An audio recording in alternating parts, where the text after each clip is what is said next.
Organizations like the Morrison Center have been serving people with disabilities for more than 70 years.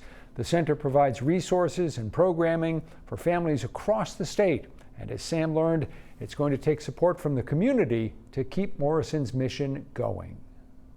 So this is the butterfly we've been doing. We're not done yet. It could be a while to go. Bradley Ellis is pretty proud of the work he's done. I can pick one up to show you guys. Bradley crafted each of these butterflies by hand, paint job and all. We made it last summer. It's just one of the activities that has kept him busy during his time at the Morrison Center in Scarborough. Here, children and adults with disabilities are treated with dignity and connected with resources like occupational and physical therapies, day programs, case management, and even assisted living. Those services are provided all over the state.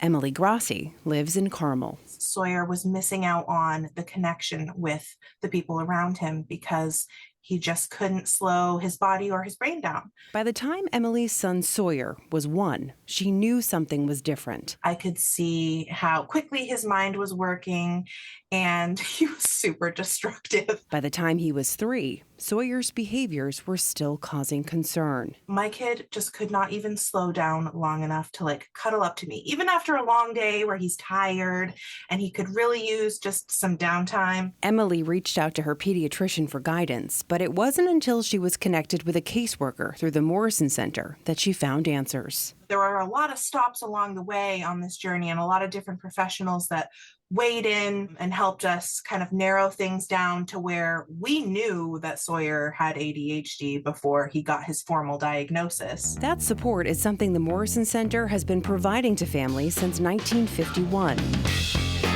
What started as a weekly playgroup for individuals with cerebral palsy in the greater Portland area has grown into a resource for hundreds of families and caregivers. The things that most people take for granted is you wake up in the morning, you get yourself out of bed, you take your shower, you make your own breakfast, you get yourself dressed, you brush your own teeth. A lot of our clients either need support or assistance with those types of things. So these types of supports and services really gives them access to people and places and brings a sense of belonging and ability to connect with the community that otherwise wouldn't connect with them. Now, the center even has its own school. What we offer is an opportunity for students with really unique needs to get a quality education. There are so many waiting lists right now for these children in Maine. If Morrison didn't exist, then there would be one less opportunity for students, and they might be at home or being tutored or waiting for a placement. Funding these programs and services has become a challenge, however. In the center's greenhouse, there's a wide variety of plants and flowers ready to be sold at an upcoming fundraiser. The center's CEO, Danielle Loring, says the uncertainty around cuts to Maine Care and other funding is forcing them to get creative and rely more on help from the community. Any concerns with funding puts all programs at a disadvantage across the state, but particularly nonprofit organizations that rely on the Maine Care Medicaid funding.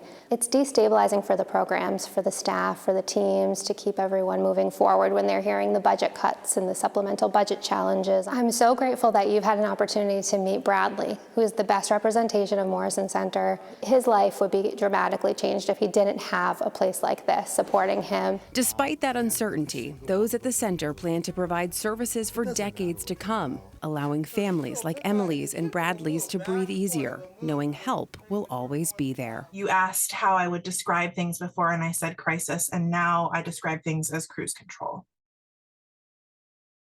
The Center's next fundraiser is this weekend in the greenhouse. You can head to our website and app to learn more.